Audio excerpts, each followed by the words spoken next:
Kia ora e te iwi e haere ake nei I te karere, ko tahi tau a Ngāpuhi e pakangāna ki te taimiri pī, engari he uu e ke atu tēnei whawhai I tā rātou I whakaaro tuatahi ai. I tīmata te mahi hō, Riki Whiu ki tētahi whakatau, I te marae o te mā Huarere I te rānei. Kua whakahaere wānanga tētahi o ngā kai whakawā Kapa Haka tino tau tohi toa Hurae, hei toha toha māna I ona mōhiotanga.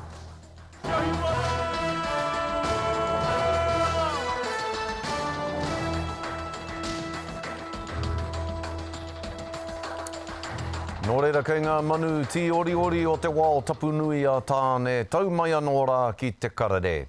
Ko tahi tau a Ngāpuhi e pakangāna ki te taimiri pī, engari he uu e ke atu tēnei whawhai I tā rātou I whakaaro tuatahi ai. Ahakoa te whakapau kaha o etahi ki te whakakotahi I te iwi, I ngā ratonga kāwanatanga me ngā rōpū hapori auware ake. Hei tā ngata tauranga a ngā prihimana kei te kaha tonu, te whakamahia o te pī, huri noa I te tai tokerau. Kia tahuri ake tātou kia whatetiri te wake no te Ao Māori News. E ngā kau nui ana Elisa Brophy ki tōna kāinga kia kaikohe. You know, there's something about kaikoe that regardless of the negativity, the lights just still shine. There is amazing people in kaikoe and they have the same heart and same passion. Hei tāna he taone ngā kau nui, he taone hoki kua roa e noho ana me ngā tūkinotanga o te taimiri pī. Because meth doesn't live alone, it lives in trauma, it lives in negative spaces, it is survived with mental health and depression and other horrific factors. E ai ki ngā tatauranga whakamātau wai a te opi prihimana, no te wāhanga o te hanuere ki te maihe, ko te taitoke rau te wāhi e kaha kai ana I te taimiri pī I Aotearoa. As a community, we're over the meth harm that seemed to increase with no increasing in supports and resources. We had 12 homicides in that year. 3 of them were infants and children. Something had to be done. Ko mane tāhere te hea o te runanga a iwi o Ngāpuhi. No te tau kāhori tūwhera I te iwi I te kāhui māorohirohi o Ngāpuhi. He kāhui e tōtō mai ana I ngā apiha hauora, prihimana, kāwanatanga me ngā rōpū o te hapori ki te whakatika I tēnei take. We've commissioned a report. We've been doing our own taskforce. We know identified the gaps, which are not always new. We've come here with, for the last 12 months, solutions around what a community solution to this all looks like. Ahakoa te mahi tahi, hei tā te kāhui, kaore e eke ana ngā mahi. Kei te mimiti haere te puna kaimahi I te pai kouka, kaore e rite ana ki te nui o te raru. So that coupled with the mental health strategy, coupled with other things, that multi-dimensional approach, they need to come to iwi, they need to come to community, whānau hapu, and resource appropriately. It's not just all a police issue. E ai ki te kāwanatanga kua pai ake. No te wiki kāhori mea mai te minita e ki te ana I ngā hua o te whakararu I te ao hoko pī. We've got a long, long way to go. And I think it's the aroha of small communities, rural Māori communities. Engari mo te hunga kai te mura o te ahi I kaikohe e whangatonu ana ngā urupare. Hoi nō rei te iwi, kei te whakawhiti atu tātou kia Huhana Linden o ngā kākā Riki. E ahu mai ana kia tātou I tēnei rānei I te rohe o te tai tokerau. Huhana e mihi ana kia koe, tēnā koe. Tēnā koe te manahau, tēnā koutou te motu. E hoa, te horapa tonutanga o te taimiri pī huri noa I te tai tokerau. Nā te aha I pēnā I te kaha o te tai tokerau ki te whakamahi I te pī, ki te kai I te pī ki o whakaaro, tuarua me pēhe hoki te aukati. Pake ke te whakautu I tērā pātai. Nā te mea mōhio ana e taimaha ana, e tahi o ngā whānau tēnei wā, ki roto I ngā āwāwa o te rohe nei. Horekau tēnei te mahi māma mō te tai tokerau anake. Ki roto I tēnei mea te kore mahi, pōharatanga, ngā mate ao nei, mate hinengaro, hauora, tinana, wairua, he nui ngā kaimahatanga e pīkau ana I enei hunga, e kai ana I te matapi, anō ki runga i te whānau. Nō reire, tikana ngā kōrero o te heamana a mane. Horekau tēnei te mahi mā te pirihimana nahe, engari mā te hauora, mā te hāpori me tō tātou iwi e mahitahi hei oranga a mō tātou katoa. Tika tau, he pakeke tēnei raru, he pakeke te kimi whakautu ki tēnei raru i ki Wainganui, i te tai tokerau ngini ki Wainganui ngā hapori whānui katoa o Aotearoa. I kōrero koe mō ngā pirihimana, anā ko Pou Riki Whiu, pirihimana o te tai tokerau ki te Tūranga Partnerships Director, i te manatū pirihimana i tāmaki makaurau nei. Hea ngā hua kua puta i ai ki ngā hapori o te tai tokerau i roto i ngā tau huhana i te mea, taku mōhio e hia ngā huru tau ia e mahi ani roti te tai tokerau, hea ngā hua ko puta i aia? Uncle Riki, he momo tangata. He rangatira ki roto i te hāpori, he kanohi kitea anō hoki. Ko ia tētahi, me he mea raru ana te tangata, ringi atu kia Papariki. Ko ia tētahi o ngā pirihimana e puere ana ngā tatau i ngā wā katoa, kia huhana, kia wairoini. Ingari, ona mahi hei whakapakari i ngā reanga e tū mai nei, rātau e kuhu mai ana ki roto i te pirihimana, me te arataki i te hunga pirihimana tauiwi Pākehā nei, me pēhea te mahitahi ki roto i te Ao Māori. Ko ia ki mua mō ngā kaupapa mō te wiki o Waitangi, ki ngā kaupapa huhua Māori nei mō te tai tokerau no reira. Nā runga i ngā mahi o Papa Riki Whiu, ko Riki tēnei, i nai nei, ko wai ka whakaki i tōna tūranga. Koena te pātai nui, ākene pēr, he whiu anō, ka mahuta ake ki te whakakapi i te tūranga o Riki Whiu. Pai hoki tō kororo mō Riki Whiu, rei te maumahara hoki au ki tērā koraua tino paira wātua Riki Whiu. Hei tāngā kaiarahi o ngā hapu o Whangāre huhana kua ahua kawa te hononga ki te kaunihera ārohe o Whangāre i nai nei nā te whakahea te kaunihera i o rātou whakaaro e pāna ki te rautaki taia o mo te rohe. He ao mohi o tanga ki tēnei take aira nei kua ahua huri tuara te kaunihera o Whangāre ki ngā iwi o Whangāre. Hei te ahiahi nei ka hui anō ngā hapu o Whangāre e pāna ki tēnei kaupapa. Ki te mahitahi ki te kaunihera, i whakakāhore ia te kaunihera o Whangāre e pāna ki te whakatū i tētahi mana whakahono ārohe ki te taha hapu nei. Nā te mea ki roto i te ture, ko enei mea te mana whakahono ārohe mō ngā iwi kē. Nō reira, ai tikane, kawana, tērā mahitahi ki te kaunihera, roa rawa, ngā hapu, me te kaunihera e mahitahi ana. Nō reira, nā te aha ka pērā rātou, ka huri tuara ki ngā hapu.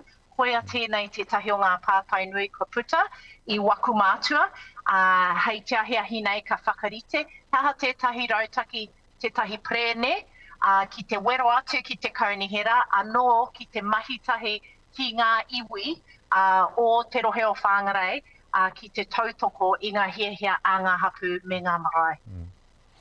Tēnā koe huhana, rawe tonu te kororo ki a koe, rawe tonu te whakarongo ki a koe, te puna o te kororo, te puna o ngā whakamārama o te wā, e pāna ki ngā kaupapa o te wā, huhana Linda no ngā kākāriki Anei, a te karere mihi atu nei ki a koe, tēnā koe, māmanākitanga.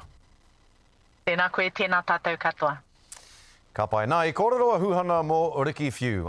E hia ngā huru tau, Riki Whiu e mahi ana i te rohe o muri whenua hei tumu whakarai o te manatū pirihimana o reira. I nai anei, ka hu nuku ia ki tāmaki makaurau ki te hāpai ake i tētahi tūranga teitei i te manatū pirihimana i tāmaki nei. Ko ia te tumu whakahaere i ngā hononga ki Wainganui i ngā pirihimana, ngā iwi me ngā hapori whānui o tāmaki makaurau. I tīmata tāna mahi hō ki tētahi whakatau i te marae o te māhure i te rānei. I reira ngā rangatira o te tai tokerau e tautoko ana. I reira tahi hoki, Ethan Oneroa, Anei, tāna pūrongo.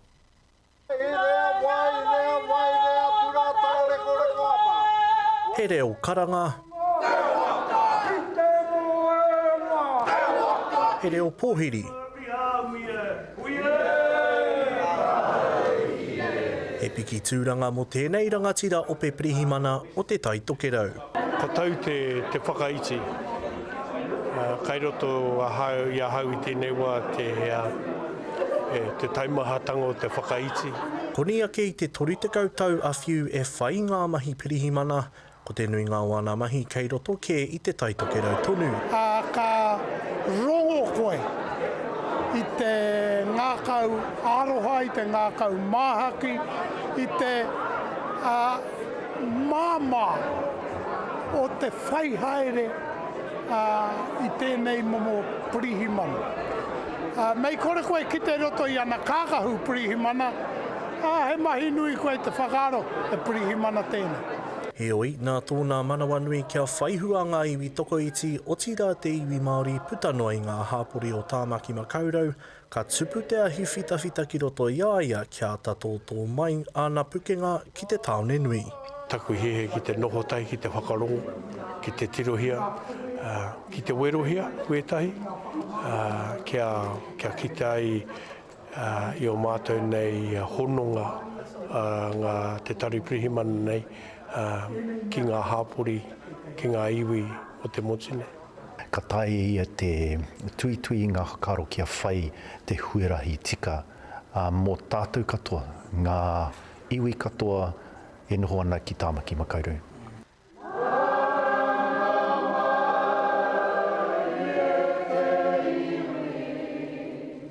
Ako awehe ia I te taitokerau ko ngā whakareretanga kua titia ki te whenua.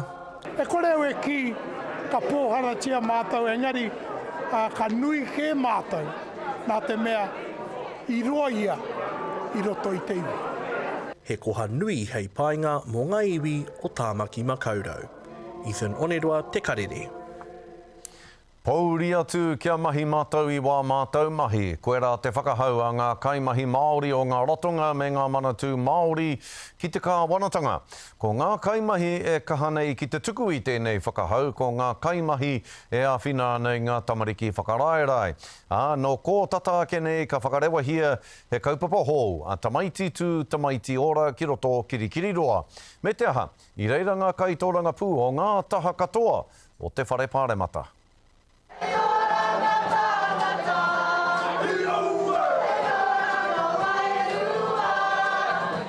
Nau mai te tauhau Māori me te aroake ki ngā mokopuna. Ko te mea nui ka aro atu tātou katoa e noho ana ki Waikato ki te reo, ki te tangi, ki te karanga o ngā tamariki. Kei roto I ngā ringaringa o oranga tamariki I tēnei wā tonu. Hei whakatūwhiretia mātou tēnei kaupapa ki te whakaora tērā kaupapa. When we invest in their health, well-being and potential, we ensure that their light will shine brightly for generations to come. Tamariki tū, tamariki ora. Within the social services sector and the health sector, there have been so many cuts, not only to do with funding, but within the public service sector. You know, there's so many cuts everywhere.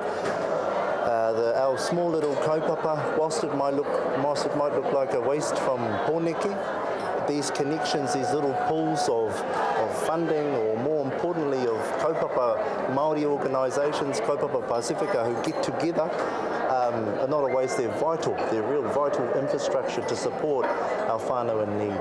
So fund us properly and get out of the way and let us do our mahi.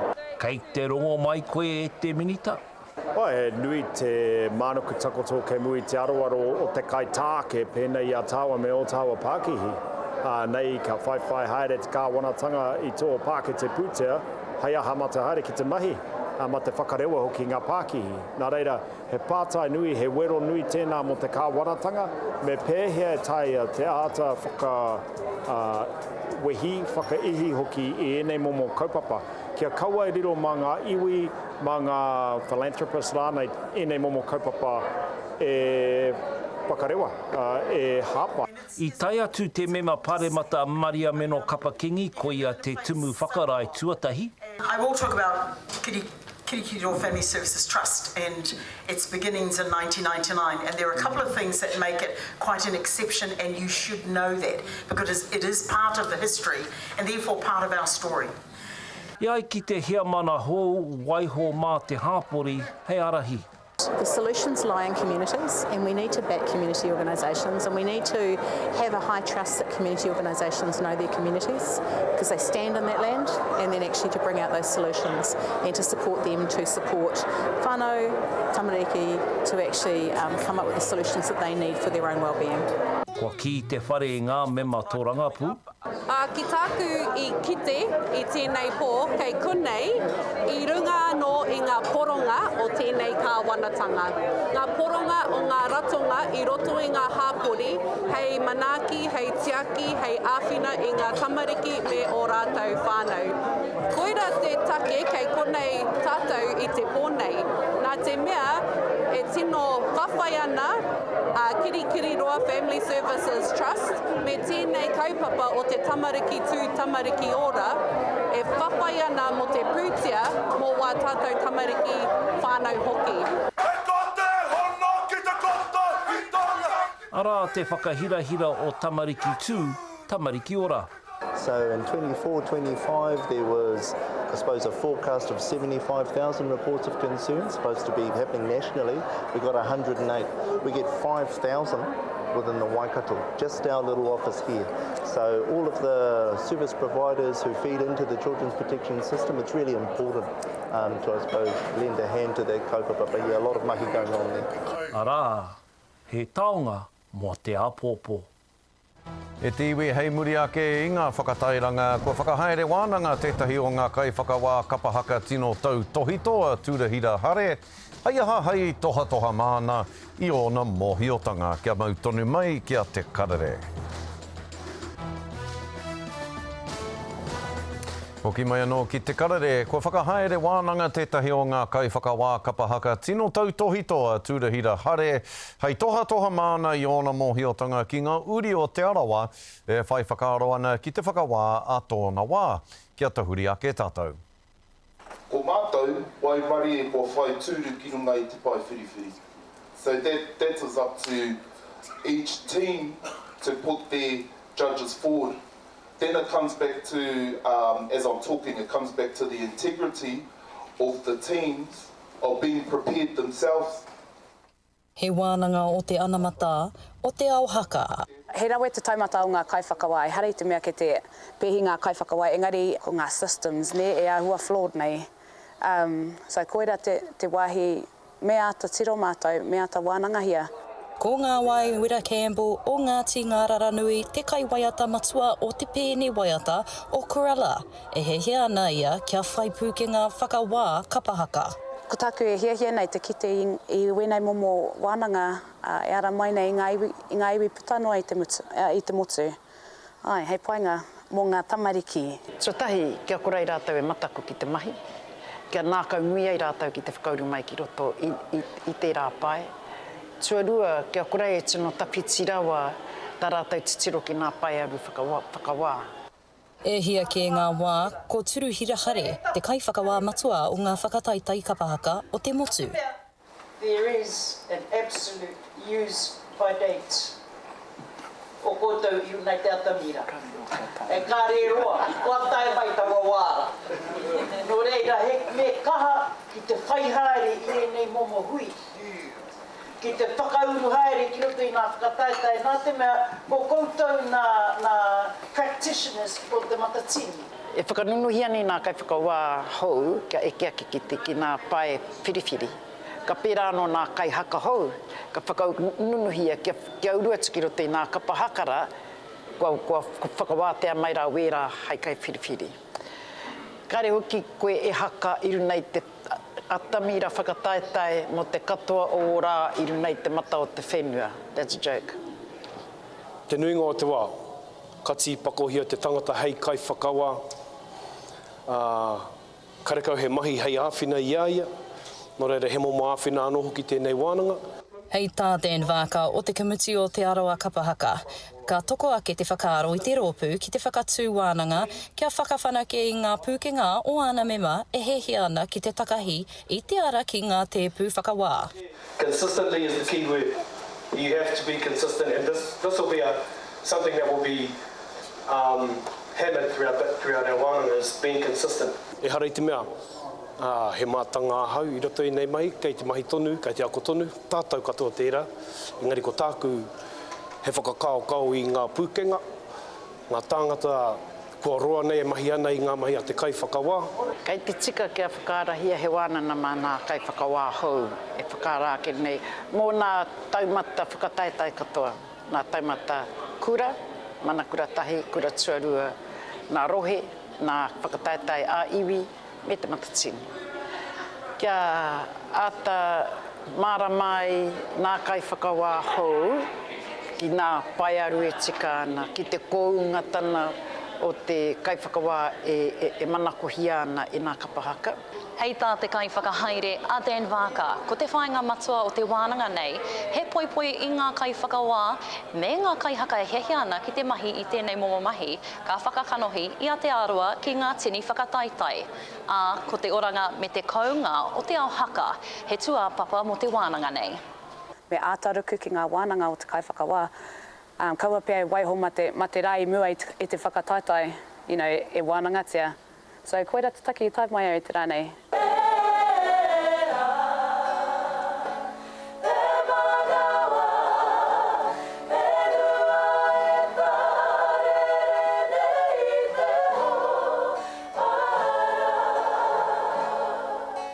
E waiata ngā tahi ana ko ngā kai whakawā kapa haka me te niki kāhui kai haka e hehe ana ki ngā mahi whakawā. Kapa haka a te wā tonu.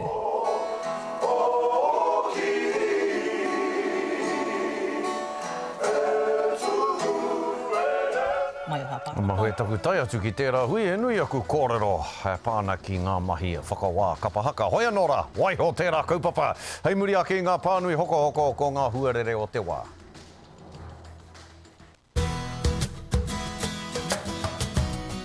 Anei e tiwi ko ngā tohu huarere. Tia ho maira te marama i te po. Kana pāna te ngā kou e po. Tira mahana ngā whetu. Ka pua ko nehu ki te uru. Whiti ana te rā ki te rā whiti. Koena tātou kōrero mō tēnei rā. Tūrou, Hawaii.